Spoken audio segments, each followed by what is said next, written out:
Testing. Hello, hello, hello, hello, hello. How do I adjust the time? It's 2 hours or so. I'll just go do it. It would be right here. But also, there's a reason why. Testing, testing, testing. Hello. Testing. 1, 2, 3. Like talk like as loud as you could talk. Yeah. Well, if I was testing, I would say, hi, I'm Mark Whittinger. I'm Senior Director of Finance and Treasury. Is that how I just carry it far enough? I got a cold. Okay. Mark Whittinger, Senior Director of Finance and Treasury. I'm here to do a presentation on. Yeah, let's turn it off. Back up and Go to the reporters. Okay, I'll make a match. Okay.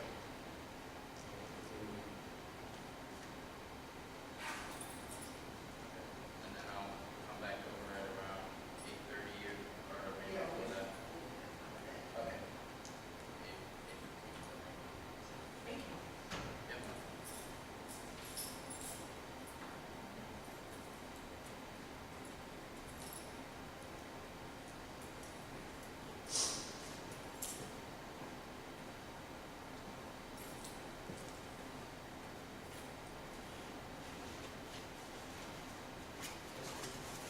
Testing. Hello. Mark.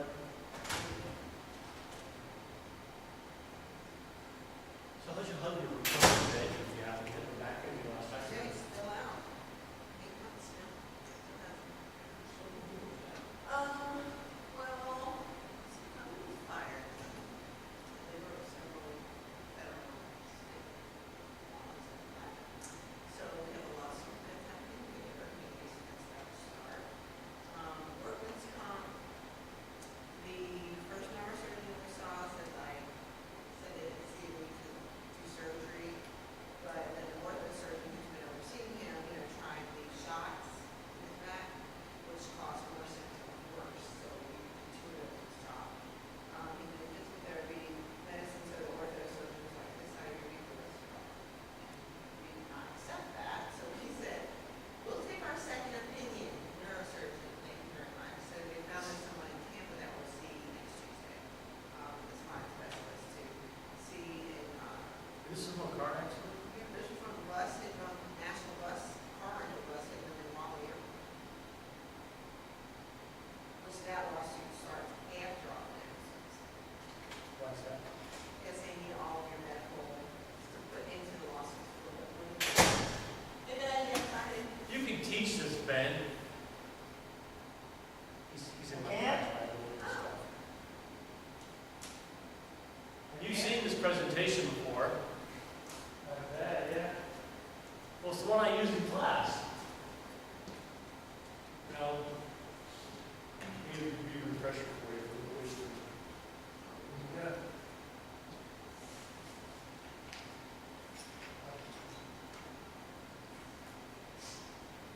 How's wrestling going, Ben? Could be better. Okay. Doing alright. First match this weekend, got headbutt, split, right up my eyebrow. I think I have a concussion. Think they didn't test you or anything? Yeah, well, Greg also thinks that. I wouldn't say it's a bad one. Just really been foggy, and memory a little bit. So sounds and stuff, that really doesn't bother me. Or lighting. Yeah. Obviously I'm not gonna be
don't know if you've ever taken that impact test. It's like by colors. It's like red and blue. You got to click Q for red and P for blue. So whenever it pops up, you gotta click. So it goes out from your reaction time. You said this, so you saw a big difference. Because I told him, I was like, I don't feel like weird. Like, yeah, my head hurts a little bit, but he gave me Tylenol.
to see this. I don't need to grab one, right? Now, if you want to be able to write a summary about it, you can take notes, that's why I put the handouts on there. It'd be interesting to see which one regurgitates it word for word. Jim's a little sideline there. A little sideline. Yeah. I'll make a line this year. Yeah, because the last time I had a meeting, like. Well, he had one, I said, get one, call him.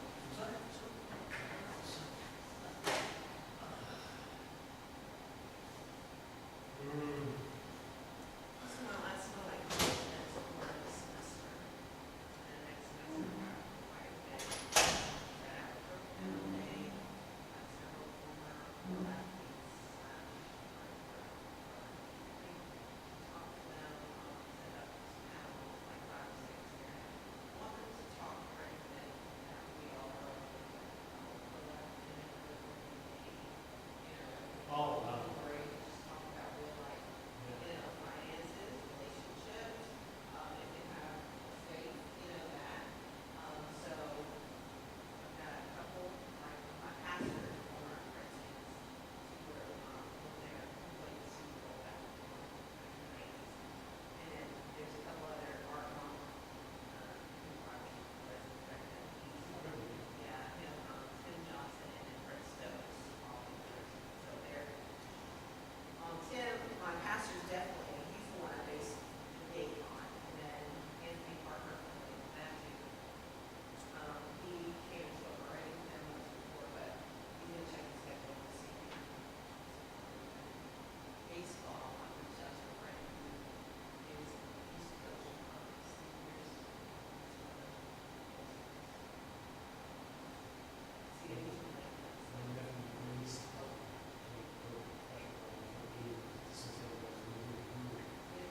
And I sat on the visitor, the white section of this on the front of the movie, but it's amazing. You should have this other person, I think it's 7 years. And then this older boy says, hey, I can do she's it's easier to do that. And, it's easier to do, mom and dad are asking for money, so needs help with this. They all, and then years, $4 days.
Okay, sign everyone.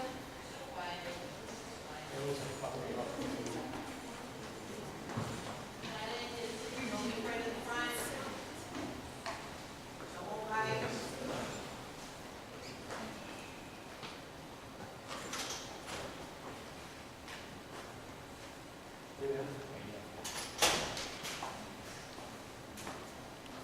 Grab one of these handouts.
I thought that was his face at first.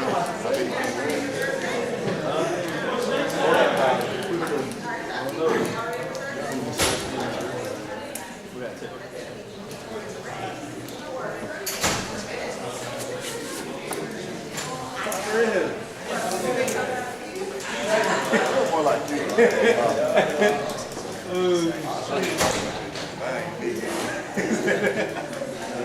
This you had to get his thing.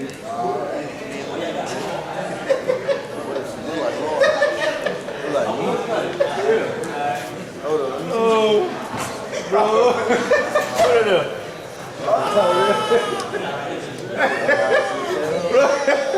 Tyrell. No calories, you know. No calories, you know. I really keep it real, baby. But this is you, and I'm like, really, I don't got a baby. They burnt that right now. They got burnt down the house like when I was like 3 years old, I was in the house like I walked out there myself, I got up. Damn. First time ever. Look at this in their life.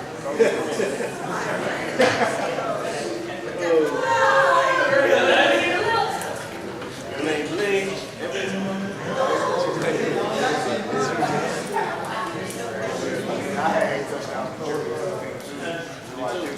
Me too.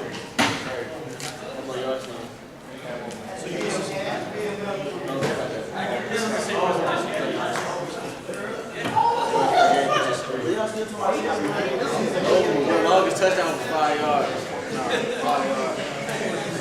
Mine was 71, boy. Sorry ass boy. I could have had one between blocks. I could have another touchdown between blocks. Oh, that's why you didn't block. You want me to Now you could have pushed me in the back. Oh, it's going. Had those touchdowns. Yeah. But I ain't never seen that tall down block somebody to that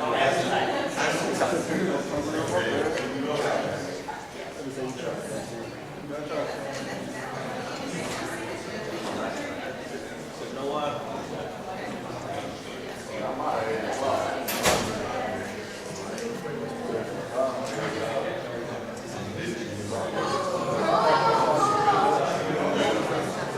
Oh my gosh, you finished right now.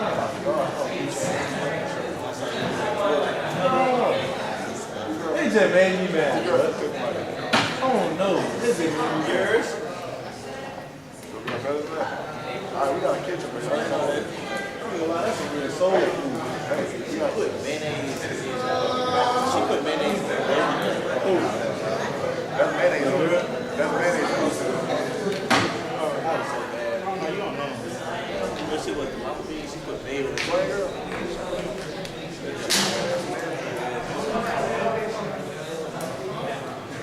All right, hey, if you don't see your teammates in here, which I think do not see a ton of football players, please They quit. They graduated. They quit. Boy, graduated. I don't know. Hey, if you don't see your teammates, you need to be messaging them. I have a mandatory list, and you will be doing some eventful punishment. You just let me know what you want to do. They quit. Yeah, they quit. They didn't quit, not on my roster. They ain't quit on my roster. They're still there. All right, so we're not going to keep Mr. Reader's time. I'm going to go ahead and get started. Send those messages. I'll be sending messages to coaches, so y'all can either help your teammates out, or I can do it. Hey, listen up. All right, so we have Mr. Vininger here. Many of you already know he works here at the university. He's going to do our beginners budgeting seminar for you guys. Next semester, we're going to do a little bit deeper. All right, so this is intended to get your feet wet, give you an idea. Yes, I know you're a college student that doesn't have money, but guess what? You're going to have money at some point, and you want to get to have money, so let's put these things into practice. Okay? So without further ado, I'll give it to Mark. Please put your phones up. Okay, if I see them out, we'll call you out. So, Mr. Vininger, the floor is yours. How do you guys? I'll be Mark. My name is Mark. As you can see, I do teach an accounting and finance class here at the university as an adjunct. And so if you're in the class, and you've heard this before, we actually rolled this out a few weeks ago as we started the personal finance section. My job here at the university is to oversee all the financial operations that take the run this place. And it's a great job. I've been here just over a year. And I'm certain on Tuesday night at 7 o'clock, you can think of a bunch of other stuff you'd rather be doing than boring budget seminar. But hopefully we'll make it interesting for you. This is going to be a flyover. It's not going to go into a lot of detail. If you have a question, let me know. How much time do we have, Paige? About an hour? Yeah. It'll be crammed in there. But I left you some notes there, or some space to take notes. If you see something you want to write down, think of something in, write it down, take some ideas. And I'll just have you know that there's actually one of the slides in here that in my class I take 3 weeks to develop. And so there's a lot of information behind there that I can't even touch. One of the guys at Quaid just said, I don't have any money. How am I going to learn budget? Well, now's a great time to learn because you have perhaps very little, and it's a lot easier to manage this than it is to manage hundreds of thousands of dollars. And I can say that from personal experience just from the university budget. So I have a tagline here that's called Manage Your Money or It Will Manage You. And that's exactly what will happen. Money is not an evil thing, but it's not, it's good and bad, right? Which is it? It's neither. It's not moral. It depends on how you use it. You can use it for good. You can use it for bad. It can totally wrap you up. It can stress out your life. It can destroy relationships. I sat with my niece, whose husband plays for the Milwaukee Brewers, and we were sitting at a baseball game here last year, and I sat in the wife section of the Brewers side because that's the only place I could sit with her. And I started hearing all these wives talking about all the financial problems that their spouses. These guys are baseball players making big bucks. But they have challenges and stress out the wazoo because everybody wants a piece of their money. If you make money, and especially in a professional athletic setting, and you're making significant money, you will have people that you've never dreamed of will come out of the woodwork and say, hey, it's just $5,000 and help me get past this next whatever. And so if you don't manage it, it'll manage you. It will control your life, and hopefully you can control your money. Here's what we're going to cover. We're just going to review some fast facts. You can Google any of this stuff. There's all kinds of facts out there on Google about budgeting and finances and who does it well and who doesn't and all of that. We're going to talk about what is it. We're going to go through some basics of goal setting, mistakes to avoid, how to maintain. Again, it's just a real quick flyover. If we have time at the end, we can talk about some real life examples if you want to see something. We'll see where that goes. So here's some fast facts. 2/3, that's 2 out of every 3 people, 67% do not have a budget. They have no idea how much money's coming in or going out. They just make it work day to day. They live paycheck to paycheck. In most jobs, you're going to get paid every 2 weeks. And some people, if they did not get that next paycheck, could not live the day after that because they're just totally strapped. 50% have less than 1 month of income saved. That's not very much. The average student loan is $23 grand. This is about, this is back 3 or 4 years ago. I don't think that number's a whole lot higher, but if you're a student, which you are because you're here, you're going to graduate with some debt probably. 53% of people have no idea what their credit score is, and what is the most important factor for applying for a mortgage. How many of you guys know your credit score? Anybody? How many of you guys use an app called Credit Karma? Great. That's an app I would highly recommend. Download it, put it on your phone, fill out the questions you have to know your credit score. It's not precisely accurate down to what TransUnion and Equifax and Experian, the free credit reporting agencies, would have, but it's really darn close. And it gives you a really good idea of what's impacting your credit score. In fact, I just opened my credit score in class today and showed the class my credit scores and what are the things that are impacting it to give them a real-life example. You need to know your credit score. If you go to apply for a car, they'll know your credit score. You better know it. If you go to apply for a mortgage, they'll know it. You should know it as well. You spend an average of 15% more when you swipe the credit card. How many of you guys pay with everything with cash? I don't even. But you have to be aware. You go to the store and you start pulling cash out of your back pocket and start counting it out, and you're going to go pay for something. It's a lot harder to part with that because you kind of want to keep seeing Benjis in your pocket. If you go and get a credit card, no problem. Just swipe it, you spend more, you throw a few more things in the basket, the cart, the clothes, whatever, and you spend 15% more. That's why if you're ever going to have a yard sale, offer a credit card. Right? Get a Square account and offer a credit card. Because now everyone that comes to see you is going to spend 15% more on your yard sale. Way to make money on idiots. You can save $112,000 over a lifetime if you just bring your lunch to work. A lot of people think, hey, what's $5, $6, $8, $10 to go out to eat? $112,000. And if you ever have lent money to a family member, you probably won't get it back. Just keep that in mind. If you ever give it to them, you be very aware of the fact that you're probably not going to get it back and budget accordingly. All right, budgeting is not these things here. It's not a dirty word. It's something that we can learn to live with, learn to embrace, learn to enjoy. It's not difficult and painful, but it can be. There's a handout back there if you prefer to have a handout. There's some people who snap a picture, but that's up to you. I'm not trying to get you in trouble out of it. Sorry, Coach. I just read this guy off the front row. It can be difficult and painful, but it doesn't have to be if you get your arms around it. I've been doing budgeting now in my own personal finances for over 30 years, and I still have to wrestle with it. I still have to stay on top of it. It's like a bear that keeps wanting to wrestle me back, and I just got to keep saying it down. It doesn't have to be confusing and stressful. It doesn't have to deprive you of what you want to do. In fact, if you budget, I would argue that you can do more of what you want to do because you plan for it. It's a really good feeling when I go out. I went to the Auburndale Night of Destruction last Saturday night, and I went to the Redneck Demolition Derby School Bus Figure 8. It was awesome. It was like $120. It was great because I could budget it into my budget. I didn't have to worry about where it came from. So I could do something I wanted to do. Like a diet, right? Necessary but evil. It doesn't have to be that way. Okay, so here's what it is.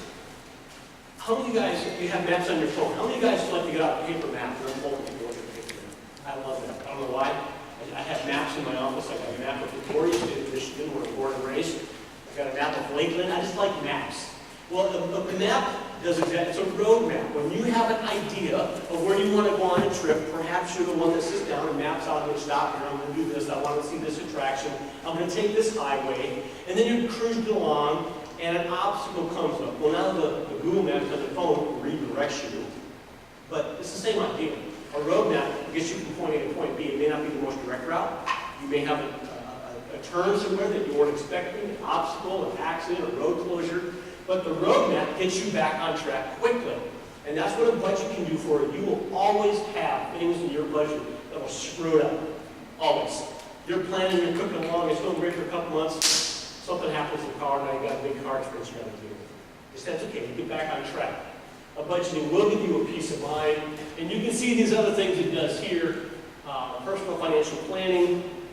I go on to tell you that it should be done at all ages. So I don't care if you're sitting in this room and you're 19, 20, 21 years old, and you don't have much money, now's a great time. And I know people that are in their 70s and 80s still budgeting their money. They have to. Short and long-term planning, prevent a crisis. Here's a good one, because if you're cooking along in your budget and you don't have any resources available to you and a crisis comes along, your refrigerator goes out, and if you own your place, you have to pay for that yourself. There's no landlord when you own it. You're the landlord. And your refrigerator goes out, now you got to drop a few $100 on a refrigerator. Well, if you didn't have that money, now what happens? It comes out of your grocery bill or your energy bill, or who knows, now you've created two crises, and a third, and a fourth, because you just keep stealing, robbing Peter to pay Paul. Get the most out of your money, and I'm telling you, financial planning and budgeting will give you absolute freedom. All right, so here's some suggestions I'm going to make to you. I don't care what system you use. You might be really technical and want to get some really cool software and do your budgeting, and you want to have it on a mobile app. I don't care. Some people just like to go write stuff down and go. Cool. If it works for you, do it. I use a spreadsheet. I just use Excel. And I've been doing this for 30 years. I used to use some online software. It just got too complicated. It wasn't worth it. So whatever works for you, and if you're in a relationship with a significant other or a spouse, and you know the men in this room want to be the macho ones and say, I'm going to handle the money. Well, maybe you suck at math, and you don't want to be the one that's going to do the money. Let your other person in your life do it for you. If they're the good one at numbers, let them do it. Who cares? Right? Because what you don't want to do is get into it for a couple years and find out you have no idea what you're doing. You totally trashed everything, and now you want to hand it over to somebody when your budget's a total mess. So don't be so proud to say that you are not the one in your relationship that's going to do it. Here's what I like to do. Name every dollar. Today is payday at Southeastern University, and I got paid today. And right before I came here, I sat down and worked on my budget, and every dollar in my paycheck went to something very specific. I had to set aside money for my groceries. I had to set aside money for Lakeland utilities. I had to set aside money for my emergency fund. I had to set aside money for the water bill. I had to set aside money for my truck payment, my car insurance, and on it goes. Until every dollar in my paycheck was completely accounted for down to the penny. And I put that in my spreadsheet, and it ties out to my bank statement because I'm a nerd. And you really should reconcile your bank statement, by the way. Name every dollar. Every dollar that comes in, it's $5, $10, whatever. Hey, that's my balance of what I have to use to pay my next rent check. Hey, I need some new shoes. That's going to go in my shoe fund. If you just say, hey, great, I just got $50. Dude, let's go out and get some tacos. Well, if you have the money in the budget to do that, great. But if you don't name it, it'll get wasted really quick. You keep track of every expense. I know that sounds tedious. We're not going to get into that today. You update your budget regularly. It's amazing. If you look at your bank statement, how many times, man, I've spent a lot of money. I've had a lot of transactions going on. If you don't keep up with it daily, it'll overwhelm you when you sit down to do it once every 2 or 3 months. You can't do it every 2 or 3 months. You have to be accurate so you know how you're spending. You may want to go back and say, hey, what have I spent on clothing for the last year, so I know how to plan my budget better. Well, if every time you go to Walmart or Kohl's, you're buying multiple different things, and you don't track how much was clothing, how much was toiletries, how much was this, you're not going to know. You're just going to say, geez, I spent how much at Walmart? I don't know what I spent. Budget by the month, not the paycheck. The reason why you do that, you get paid, you do a little math with me. If you get paid every 2 weeks, how many times do you get paid in a year? 26. It's 12 months. By getting paid twice a month, that's 24 half-month periods that you have to cover with 26 paychecks. And so it works great if you plan that way, but if you only budget to the paycheck, you'll be goofed up a couple times a year. So you have to think about what is the monthly cost of something. What is my monthly rent? Your landlord doesn't say, hey, your rent's going to be $250 every pay period. It's going to be $500 a month. You got to think that way. Let's see here. Fixed and variable expenses. A fixed expense is something you have going on every month no matter what. Car payment, electricity bill, insurance premiums if you have medical insurance. Variable expenses are going out to eat, buying the clothes, things that can vary depending on if you have the money or not, right? That's what that is. Non-recurring expenses. If you're a homeowner, is anyone a homeowner by chance? Anyone? So if you're a homeowner, you have property taxes, right? Well, how often does that bill get paid? Yeah, well, in my case, it's every 6 months. Well, guess what? If I don't plan for that, 6 months comes around, I got a $3,000 check to write. Whoops. Pardon? So if I don't have the money, I mean, I'm hosed. You have to plan and save. So there's certain times of year that my checking account looks like it's getting pretty fat. And all of a sudden property taxes hit and other things hit that I have to plan for. Some of you may be better off using a cash or an envelope system, which means, you know what, I'm really bad with a credit card. Every time I touch one, I rack up debt. Maybe I should just go to spending in cash only. That's not a bad way to go. All right. Well, let's see here. You have to know what your after-tax monthly income is. The reason I say this is you get out, and we're just going to use a round number. I make $60,000 a year. So if you do the math on that, divide it by 24, you come up with a number, and you think, oh great, that's what I have to live on. Wrong. There's something called taxes, And other things that might come out of your check.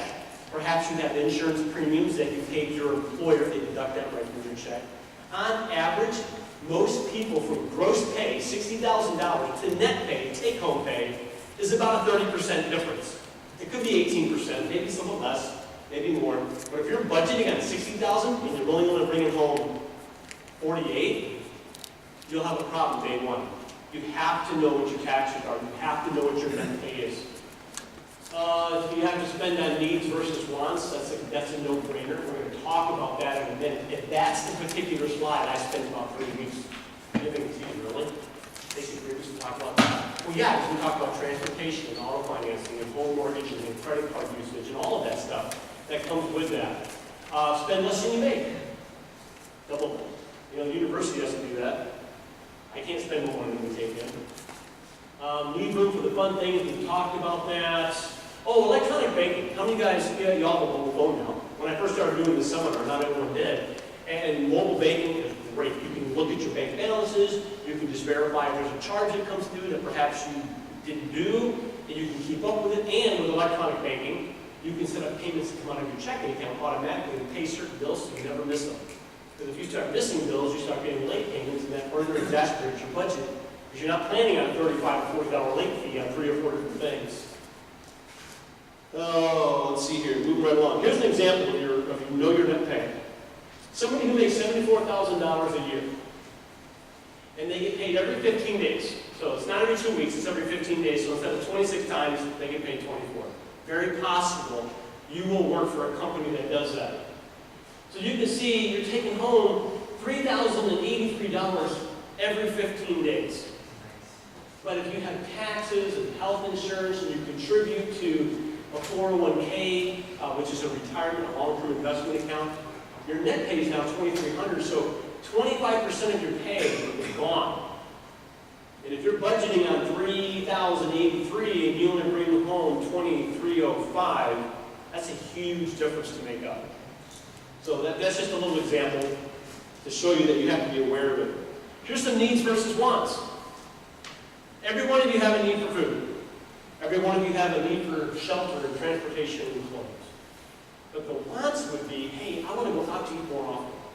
I want to have a nicer and bigger house. I want to have the newer car, and I want to shop at the nicest places and get the coolest clothes. Well, those are wants. Nothing wrong with them, as long as you're planning in a budget that allows you to do some of those things. But if you're constantly striving for the want side of the equation, you're going to be hurt all the time with your budget. Sometimes you just have to scale back and say, yeah, the 2-bedroom apartment is fine. If my buddies come over or something, they can just sleep on the floor. I don't need a 3-bedroom place. I don't need to pay another $200 a month for that. Because with that comes higher utility costs, right? Got to furnish it. There'll be some furnishing that has to go with it. All right, so here's some goals for you when you're building a budget. You have to get beyond the paycheck to paycheck mindset. So when you sit down and you start thinking about your budget, and go over the course of the next 12 months, what do I have to come up with? Okay, I have to pay rent. I have to pay $500 a month times 12 months. I have to pay $6,000 a year. Put everything in terms of an annual basis. Your car payments, your lease, whatever you have. If you owe money to somebody, you're paying it back. Think of it all on an annual basis. Add that all up and say, does my income support that? If not, you got to start taking things out. Now, when I think about that, let me just kind of divert here. How many of you have ever gone to a car dealership to buy or lease a car? Okay, I've done that as well. If maybe your experience is similar to mine, maybe it's a little bit different, but you go into the place, and one of the very first things they'll ask you is, hey, Coy, I see you're looking at this nice Honda Civic here. How much do you want to pay for it? And you say, oh, I can probably afford $300. Don't say that. The salespeople have one job and one job only. And that is to get you to buy way more car than you need so they can get a nice big fat commission. I'm all for them making money, I just don't want to make it out of me. And so don't tell them how much you want to make on a monthly basis, because if you start managing your budget to what you can afford on a monthly basis, then everything becomes paycheck to paycheck. Don't tell them that. Here's how you deal with a car dealer. They say, hey, what do you want to pay on a monthly basis? Well, I'm still thinking through all that. I'm just looking for a car right now. Kind of tell me what you got going on and what's the best deal you can come up with. Don't ever tell them what you want to pay. They will ask you, and then when they figure out you're not going to tell you, they will be in your shorts trying to figure it out. Hold them off as long as you can. So that's a whole other class we've done, right then? We've talked about how to do that. We talked about calculating long-term needs. That's just looking at things on a 12-month basis. An emergency fund. There are some who would say that an appropriate emergency fund is about $1,000, and you always have available to you at any point in time. I would argue that perhaps you're only on $500 a work. So you're cooking along in your car and you blow a tire. You got to get a new tire. Well, if you have an emergency fund, no problem. Or you own an apartment, or you're renting an apartment, and your friend spills something over your brand new couch. You got to get a couch. You got to get something. You have an emergency fund, no problem. Most expenses can be covered with $500 or $1,000. Most of them. So if you have that, remember we talked about avoiding a crisis. You avoid crises.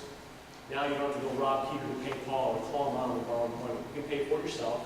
And then what you'll have to do, you'll have to kind of hold back on all the stuff in your budget to kind of rebuild your emergency fund. Get back on track, get your roadmap going, and get that emergency fund put back, and then continue. And that's what I'd recommend. I'd recommend $500 for you guys. I try to maintain about $1,000 because I have 2 cars and I have a house and all that stuff. It's okay to plan fun things. I have worked with people and I have seen people who feel absolutely guilty when they go out and do anything fun because, oh man, I'm just spending money. I have a twin brother, an identical twin brother, and he makes really good money. And he's got a beautiful pool out back of his house. And sometimes he calls, man, I'm just spending too much money on this pool. It's like, dude, you can afford it. You're giving to the Lord's work like crazy. You're taking care of your family. Your kids are well fed and clothed. Go enjoy the freaking pool. You know, I have to just remind them sometimes, it's okay to enjoy fun stuff. Just don't do it with a lot of debt or any debt, and don't do it at the expense of something you really need. Let's see here. Pay off high interest debt. So if you do find yourself in a situation where you have to pay off a couple of credit cards on average will charge you about 18 to 22% a month on your outstanding balance. Whereas a used car is probably like 6%. So if you have extra money in your budget, I would encourage you to pay off the high debt stuff first, or the high interest rate first, because that'll kill you. It's called the theory of compounding interest. It'll eat you up because if you have a balance of $5,000, you get charged on $5,000 worth of interest on that, and then the interest on that might be $100, and your minimum payment's $110. So you pay $110, think you're doing great, but only $10 goes to pay down your credit card. The other $100 just went to the credit card company for the luxury of carrying that piece of plastic in your back pocket. So if you can pay it down, it's helpful to have financial spreadsheet. I'll actually show you mine if we have time here, where I keep track of all those things so I know where my high interest things are. Because I do have a couple of credit cards. I've gotten myself into a situation this past year with some family things. I had to put some things on a credit card. Now I'm actively trying to pay those things off. Save automatically. Have your employer help you. Most employers will offer direct deposit, which means your paycheck, you don't even see it. On payday, just go to your bank account. We'll give them a second bank account and say, I want X amount of dollars to go to my savings account, and I'm going to have the other part over here. I'm going to live off this, and I'll save automatically. It's amazing. I know when you think, well, it's $200 or whatever the number is. It's amazing how easy it is to save your money when you don't see it in your paycheck. And you just get used to living off a little bit less. And maybe you start small. Maybe you start with $10 a paycheck, $50 a paycheck, and you build up over time. I can't even say how often to be flexible. You have to have. I just worked on my budget today, and I only have a problem from just even 2 months ago. Just got to be flexible. So things change, and I got to work on it. So here's some mistakes that a lot of people make. They forget to write down expenses. They come back. And, nowadays, to forget to write down expenses is a little stupid. You got a cell phone. Just take a picture of the receipt when you get it. I didn't always have that. I had a lot in my back pocket. I would lose one. Just take a picture of it. But here's even a worse mistake. Intentionally not writing down something. There's a story about a movie star, Michael J. Fox. He played in Back to the Future. It's a pretty old movie now. But he wrote a book called Lucky Man. And in that book, he said he was so debilitated by his own financial success that every time he got bills and stuff, he would just stick them up in a cabinet somewhere and not deal with them. When he finally got help, it was several years later, and that cabinet was just overflowing. He had creditors and past due notices and liens on his properties, everything, because he was thinking, well, if I don't write it down, it doesn't exist. Now, it still exists, and they're going to eventually find you, and it's going to make your life hell. You really don't want to forget to write stuff down, and you certainly don't want to purposely not write it down. Buying on impulse, I like to say that there's some things that I call budget busters, and Yeah, right there, the victim of the budget buster, buying on impulse. First of all, if you're gonna go buy something big, don't make the decision the same day. You go to the car dealership, man, it's really hard. They got a sweet deal, it's only good for the day. Great car, just the color you wanted, everything you wanted in it. And you say, you know how much better off you'd be if you say, hey, this is great, thanks, salesperson. I'll be back tomorrow, so you won't think about it. And what's the first thing they're gonna say? Well, hey, do you want to drive it home? You just want to take it with you and test it out, show the wife or whatever, show the family. Tell them no. Because once you get in that car, you're not going to want to give it up. And you just made an impulse purchase. That's a big impulse. Budget busters are those little things at the end of the, you're checking out of the store. There's that last 10 feet. That everything you want's right there. I mean, anything from candy to pop to pregnancy test, you name it, it's all there. I kid you not. I was at Publix yesterday. I saw a pregnancy test in the checkout aisle. I said, really? I think if I was worried about that, I wouldn't be looking for it here. So, yeah, and you'll just nickel and dime yourself, and next thing you know, you spend $3, $4, $5, and $6, and it's gone. I counseled somebody who had a car repair that was due $280 to fix their car. They didn't have the money. So they asked for my help, and I said, do you mind if I just ask you a few questions? And so we sat down, opened up her computer. She was doing everything on a debit card, so all of her stuff was saved in her bank account. She could see all the transactions. Downloaded all the transactions, sorted them. Okay, I can see where you're paying your bills here, and you're doing this, you're doing this. But there was $290 worth of charges to the local coffee shop in a period of 4 weeks. She wasn't writing it down, she wasn't paying attention to it. It was a budget buster. It doesn't think much. They go and spend $2.50 or $3 on a coffee. She did it enough times in 2 weeks, and she was in tears when she realized what she had done. It just adds up. It prevented her from fixing her car. She didn't have the money. You know, there are going to be times in your life that you're going to be so frugal, you're going to be miserable. I would try not to camp out there too long. Maybe something happened, you had to take a pay cut, maybe you lost your job, short period of time. As soon as you get that job back or whatever, try to not live so tight that you just hate life. All your buddies are going out to eat, going to the show, going to whatever game, you can't. Then you got to pay to do it. Well, plan something where you can have a good time. Opportunity costs, how much for that? Opportunity cost comes into play when you consider the long-term value of something over a period of time. So, am I at time already? Oh, okay. You might think, hey, I've got something I can buy now, or I can spend a little bit more money. But my boss bought tires for his car, and he bought really cheap tires, and he kept replacing them like up to 20,000 miles, which isn't that good of a tire. A really good tire, by the way, is like a 60 or 70,000 mile tire. If he had just spent $20 more per tire, so $8, he could have got a tire that was a 60,000 mile tire, and he wouldn't have replaced it at all. That's an opportunity cost. Think about the long-term value of something. Just because it's cheaper today, does not mean it's cheaper in the future. And if you're buying a set of tires every 3 months versus every 9 months, it's a lot less to pay the extra money now. That's an opportunity cost. Driving to multiple stores to save a little bit. Okay, I'm not the kind of guy that's going to go to Publix for one thing, and Winn-Dixie for another, and Sam's Club for another. And I'm not going to drive across town and say 2 cents a gallon on gas. If it's right here in front of me for $2.58, I'm not going to go get it for $2.55. Especially if I have to drive farther to do it. So that's a way that you can actually waste a lot of money, just waste a lot of time. What's your time worth? If you want to know what your time is worth, take your salary and kind of figure out what your hourly rate is. Yeah, that's what your time is worth to somebody, because that's what they're paying you. So what's it worth to you? Is it worth running around town doing all those things? So I actually did it last week. I bought everything I needed at Winn-Dixie, and then I had to go to Publix to grab something. So I walked into Publix with a receipt from Winn-Dixie, and I walked to every item on the shelf, and I found out that they were within $1 of each other total. If I added everything, it netted $1. So it wasn't worth trying to go to one store to get this and another store to get that. But if there's a really good deal going on, maybe it is. I don't think so all the time. Coupon clipping. I don't think we do coupon clipping anymore.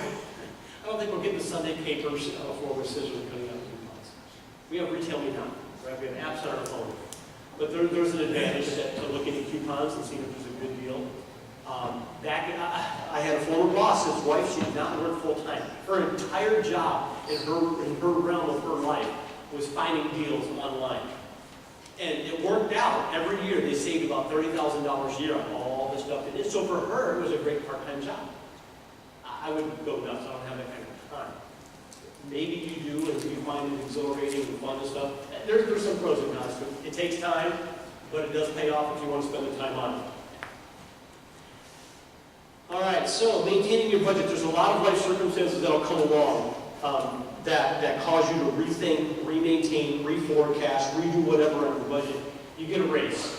And a lot of times when you look at the raise, you say, hey, I just got a $2,000 a year raise. That works out to about $1 an hour. Just so you know. So $2,000, $1 an hour. So every pay period, that's what, $80 after tax, and it's $65. You might think, that's not that big of a deal. And you don't think about it, so it just kind of floats into your budget and gets lost, and you didn't name those dollars, and they just got chewed up with something else. Well, that's a great time to reevaluate your budget. Maybe you want to put more in savings. Maybe you want to increase the payment to a credit card. Who knows? You lose your job. That'd be a big one. I've lost a job before. It is not fun. That definitely puts a strain on your finances. So if you don't have any type of reserve or emergency fund or some fallback, you'd be in a lower hurt in 2 weeks, living paycheck to paycheck. You have financial emergencies. I don't care who you are, you will have an emergency. I see your hand over here in that cast. I'm sure you didn't plan that, right? And if you were on your own paying your own insurance, that'd be on your cost right there. That's an emergency that comes up. Got to deal with it. You got to go to the ER. Guess what? An ER visit is going to cost you $500 just to walk in with your work. There goes your emergency. Now they need x-rays. But that's not going to gotten so much. I had a friend of mine, we were playing racquetball, and she tripped and hit her head and cut her head open. We went to the hospital for 2 hours. It was $6,800. And she wasn't insured. She didn't have insurance yet. She was in between jobs. So emergencies happen. You have a big purchase, like a house. You have a new expense, like a horse. I have a daughter who has 3 horses. You want to talk about sucking the money out of your wallet? Horses will do it. And so that was something in my life when my daughter started getting into horses. It's like, oh, how expensive can horses be? $30,000 later, I'm buying a barn, a truck, and all the other stuff that goes with it. You have a change in your social life. Hey, I'm a single guy. Money's good. Hey, I'm dating somebody. Now I got to pay for somebody else to impress them. And it happens. Or maybe it's the other way around. Hey, your money's tight, and now you're not dating that person anymore. I don't know. Changing your habits, maybe you change jobs and you have to work a second shift versus a first shift, and so it changes your habits and how you live life and when you eat, when you sleep. Could be. Beyond major expenses, well, let's say you buy a house. Well, what do you do in your later life when you're 60 years old and your house is paid for? Well, now you got all this free income when your kids move out or they sell the horses. Now you got all this disposable income that comes up. What do you do with stuff like that? You always have life changes that'll cause you to need to do this. So I have blown through this. How much time did I do that in? Oh, about 30 minutes. Wow, I cooked on that one. All right, so I want to show you a couple of real-life examples, if you don't mind. I'm just going to be totally honest and full disclosure with you. But before I do you have any questions about any of this? I know you got questions because with all my heart on chat, this was one of the Yeah, topics. man. Somebody said that I'm not going to get a credit card just because I don't want to deal with paying it off. But can not having a credit card hurt your credit score? Yeah, it's just kind of a catch-22. Can not having a credit card hurt your credit score? Yeah, it can, unfortunately. I hate that. The credit agencies basically control your life. And so here's my suggestion to you. My son did this. He went to Discover, and he got a credit card with a $600 limit. Now, since he never had a credit card, they made him put a deposit of $600. So they always had a way to fall back on it. He had to leave it there for a year. But in that year, he would spend $100 to pay it off, spend $200 to pay it off. Guess what? Over the course of the year, he established credit. They gave him $600 back. Now he's got a credit card with credit. Who's been? Does it take a year to establish credit? Pardon? Does it take a year to, is that like, something? It's going to take a period of time because what they have to look at is, did you have credit? How much credit did you have? How much did you utilize of that credit? How much did you pay? Did you pay all your bills timely? That takes time to establish. About a minimum of a year to get a really good credit. Or to at least establish a credit that's moving in the right direction. Yeah. So say if your credit card bill is like $2 a month, right? Do you pay quicker or does it? Okay, that's a good question. If a lot of bills that you're going to pay are due at a certain time of the month. So if you pay them more frequently, does it help? Or even just say like I spent $100 on credit card, I pay that. Oh, they'll still consider that on time. If you pay it back the same day you used the credit card, they'll consider that an on-time payment. That won't help you. I mean, it won't hurt you, but paying it sooner won't help you.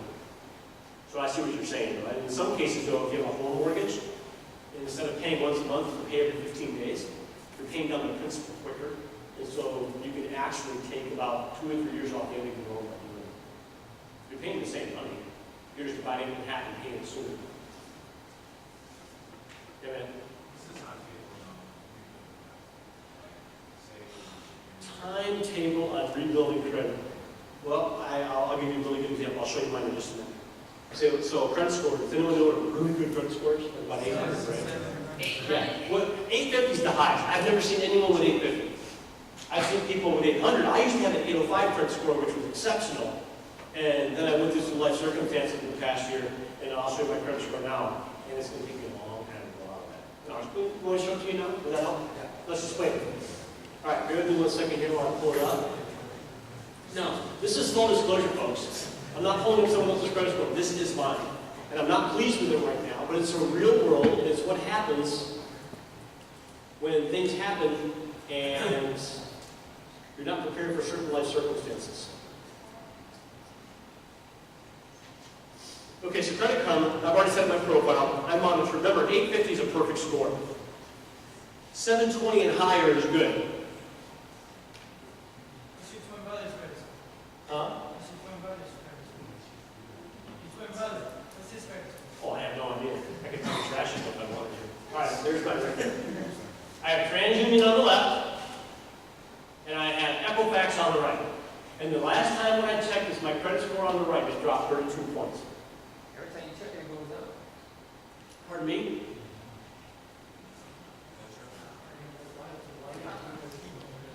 Well, because there's 3 credit rating agencies. There's TransUnion, there's Equifax, and there's Experian. Every one of them maintain an individual credit score, and for the most part, they're very similar. But if you go buy a car, that car company is only going to check your credit at one of those 3 places, and whoever they check now gets a hard credit inquiry on your credit report, causing that score to drop. But it won't change the other ones. Now, Credit Karma only reports TransUnion and Equifax. This is free. It costs nothing to have this app. It's not quite accurate. I can tell you that when I had to recently finance a car, they checked my credit score, and it was like 750. So this is always a little bit lower, so I don't get too hung up about this. But if you want to know your exact credit score, you can log on to TransUnion or Equifax or Experian and request a free credit report once a year from each one of those agencies. So that doesn't hurt your credit score. That doesn't? Pulling it up on Credit Karma. Nope. Because they're not, what they're doing is they're saying, hey, they're going out and they're kind of looking at my new accounts, my credit history and all that stuff, but they're not doing a hard credit inquiry. They have an algorithm that they use to, hey, based on all these things, we're going to do this algorithm that mimics TransUnion, and we're going to come up with a credit score. Now, TransUnion is a proprietary equation, so it's a little bit different, usually a little bit higher. And that's why I like looking at this one, because it's a little bit lower. I try a little bit harder to keep it up. So, no, doing this doesn't hurt. But let me just show you why this one went down. So I click on Equifax. And I want to show you, right here are 6 factors that impact your credit. See how they're red and green in those boxes? The red ones are ones that are hurting my credit. The green ones are ones that are helping my credit. And I will show you what the problem is. See the hard inquiries, 15? The reason why those are 15 is I went to 2 car dealers, and each one of them wanted to try and find, I went to 3 car dealers, each one of them hit 5 different financing companies, which hit my credit 5 times each. 15 credit inquiries. And what they tell you is, oh no, we're not going to hit your credit. It's a soft inquiry. It won't hurt your credit. And they're full of crap. That's exactly what it does. Because, okay, how can just looking at it drop your credit? Great question. Shouldn't that be a good thing to do, is check your credit? Like, Yeah, it's a great thing. But here's what TransUnion thinks. Here's what TransUnion thinks. You have 15 different companies checking your credit. What the heck are you doing? They're thinking you're going to go out there and finance stuff out to the yin-yang, and that hurts when they're out there trying to get additional financing, especially if it's credit cards. And here's why. If I buy a car, you know the word collateralization? The finance company says, if you miss your payments, I'll come get your car. We have something to fall back on. If I mess up my credit card payment, they have nothing to fall back on. There is no collateral. That's why the interest rates are so much higher on a credit card. It's not like you say, hey, give me a credit card and I'll give you my new stereo if I mess up. Who has a stereo? You know? Yeah? So, in a perfect world, say you could pay cash for everything, this wouldn't matter. Yeah, okay, in a perfect world, You saved up enough money, you could buy a house or pay cash for a house. in a perfect world, if you could pay cash for everything, this would be completely irrelevant. So there If is, you could pay cash for everything, write a book. there is a scenario that, and almost impossible scenario. Yeah. Well, there's some people who are independently wealthy, they run on life, everything they paid off, they don't care. All right, so the hard requirement, that's what a hard requirement is. If you apply for a credit card, you'll be out on someone's website or you're at the store, hey, you want to apply for one of our credit cards? Because it'll hit your credit report as a credit requirement. If you don't need it, don't take it. Okay, total accounts. Okay, I have 20 open accounts. And what that means is I have, you know, my car's financed, and I have a mortgage, and I have a couple credit cards, and my son has a student loan. Well, those are in my name. And so those are just mean by accounts. So it's not like I have 20 open and active credit card accounts. Credit age is a big one. Here's why. This will answer your question over here, Mr. Owen. If you have a credit card that you just got today and it's got a $5,000 limit, it'll hurt your credit score more than help. Because now you have brand new credit. They have no idea how you're going to act to it. They have no idea if you're going to pay your bills on time. All they know is you have $5,000 of unsecured free money in your back pocket. And so it takes time to build up your credit. So mine right now is 2 years and 2 months old. The reason is I had a credit card that I had for 20 years, but I had to close it recently because of a life circumstance. And when I did that, I had to go to a different one. Bam, that's what happened. Hurt my credit. Derogatory marks. Are you not paying your bill on time? Guess what? They report it to the credit agency. And if you have derogatory marks, see how this is high impact now. Tank your score in a heartbeat. You get one person that says, hey man, wait to pay this bill. You hear a flushing sound. It'll go right down the toilet. Credit card use. If you have 2 credit cards, $5,000 a piece, you have $10,000 in credit, and you only use about $2,000 to $3,000 a month on that, 20 to 30% utilization, that's good. You start getting above that, like I am, 83%, and look at that little green arrow. That says, hey, that's driving your credit score way down. So I need to get those credit cards paid off. That's what I need to do. Payment history, perfect. I've never missed a payment. That's how it works. You better know it because I guarantee you, if you apply for a credit card or a car or anything, they'll know your score, and you're going to want to know what text going on. Now, I was standing in a seminar like this one time, and my phone beeped, and it was Credit Karma saying, hey, you just opened a new credit card. Was that you? No.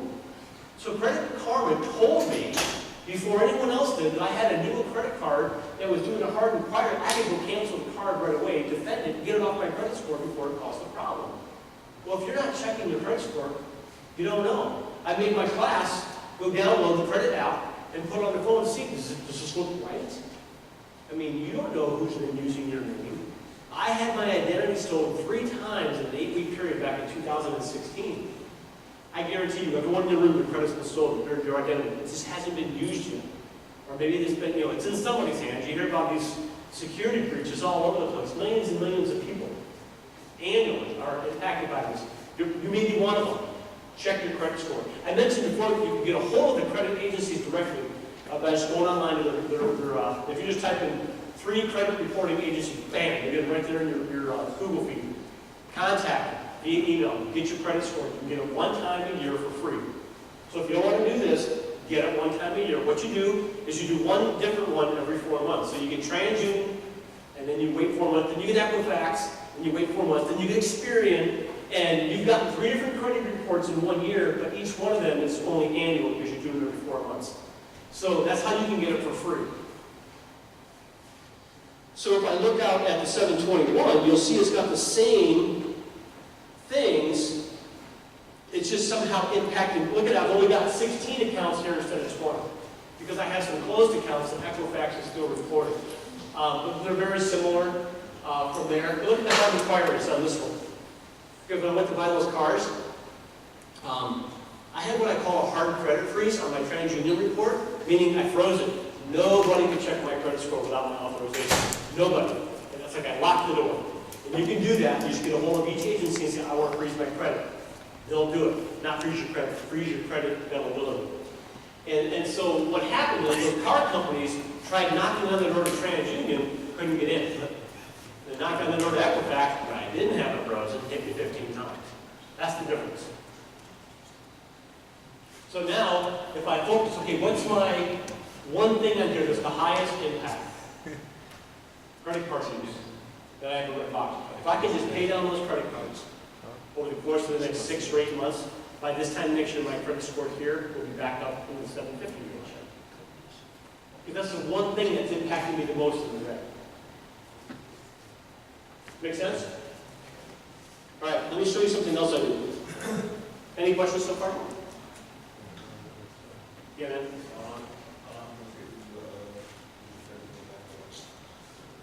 Well, it depends on how long it takes me to pay off my credit cards.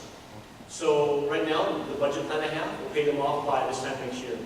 It'll probably take the credit reporting agency 6 to 9 months beyond that to finally say, oh, he's finally in the good again. About 2 years. Yeah, it takes some time. And it's easy to get into credit card trouble. It takes a long freaking time to get out. So you want to avoid it from the beginning.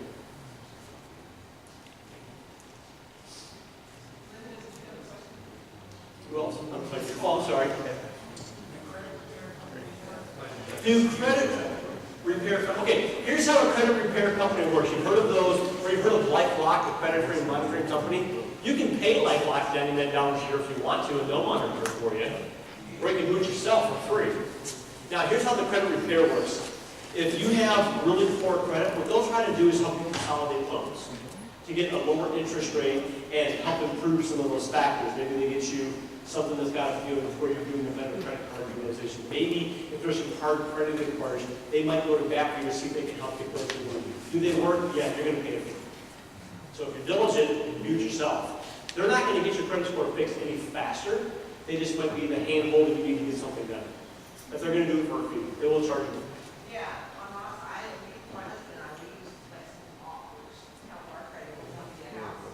And our credit was like 500, and they said we needed at least 650. So we spent about a year or more paying them about $100 a month to help us get these things off of our credit that were done, but we didn't know how to get it off or take the time to. So we paid them, and after about a year, we had our credit score pulled up, and then they've just been increasing since.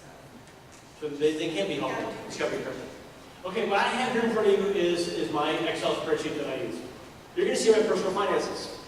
Right? There's nothing you can do about it because you can't hack my credit for what you see here. Remember I said every dollar has a name?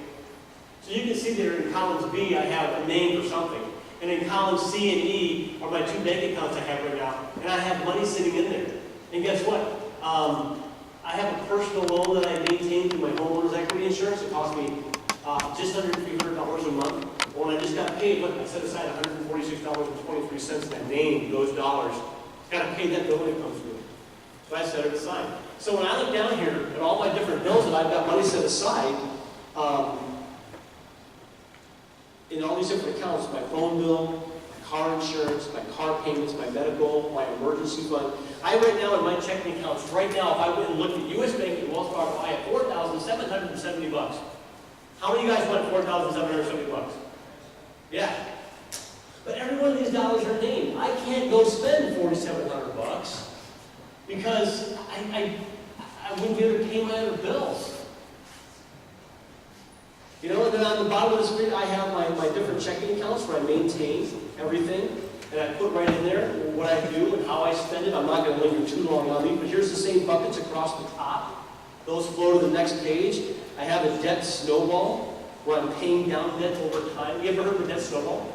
So let's say you have 4 debts. And I'll get you in just a second. And what you do on a debt snowball is you start making your minimum payments, but on the one that you can with the highest interest rate, you pay a little bit quicker if you can.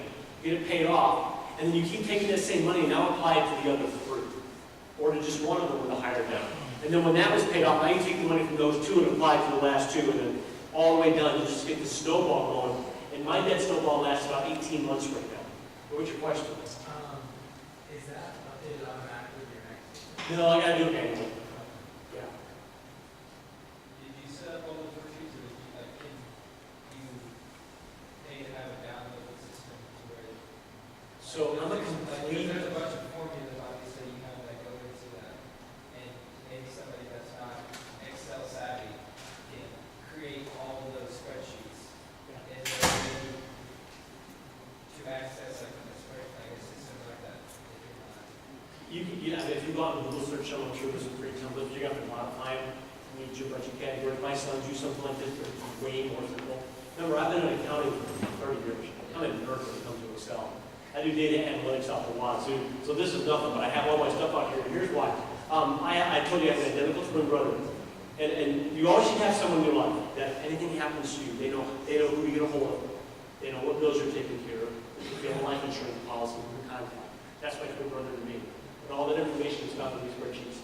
And he has access to this. So if I got hit by the proverbial bus tomorrow, he opens this up, he can see exactly where I left off. And he can continue to wind out my money and make sure that everything's taken care of. That's why I'm just a nerd.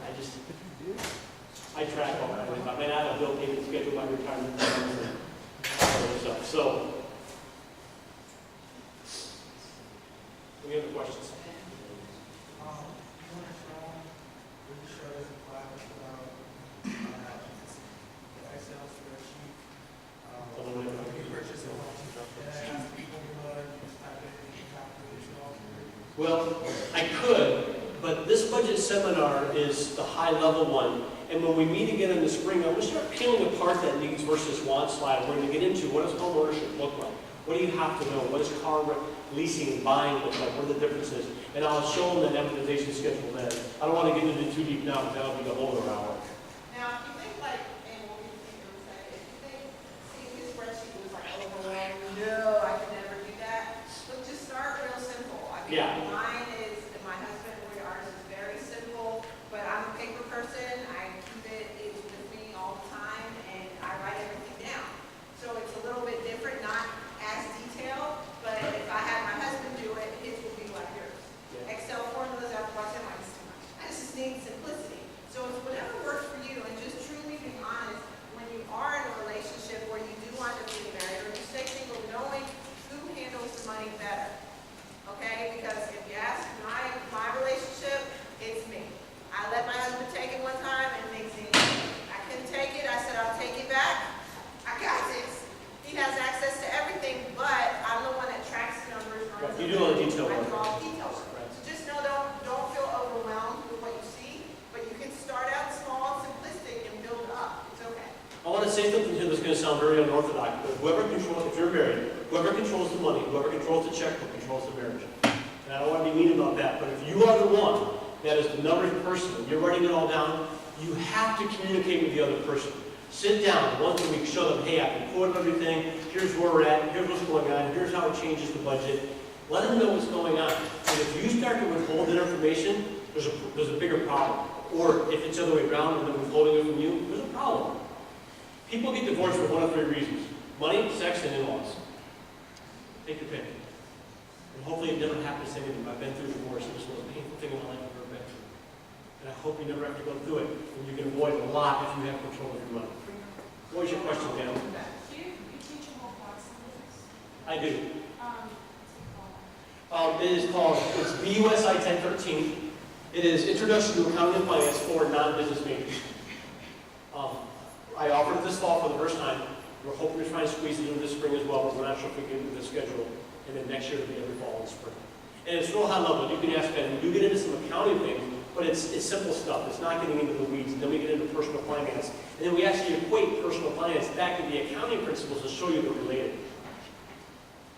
And we're going to do another one of these in the spring, a little bit, let's go a little deeper in the pool, okay? Because I understand it's important and everybody needs to hear this now. Whether you got money or not, Quay, it's important now, okay? And I call you out because you brought it up when you came. You said it, yeah. Yeah, so please, if you have any other questions, I will be sending out a survey afterwards to get your feedback again on what you thought of this. But we'll do this again next semester. Does anybody else have any questions for Mr. Granger before you rudely get up?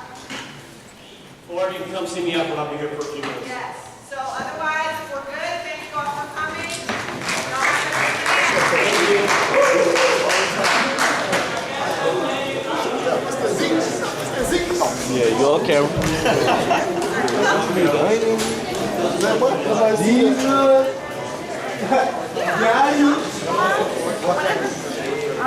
Let me see if I have any meetings on.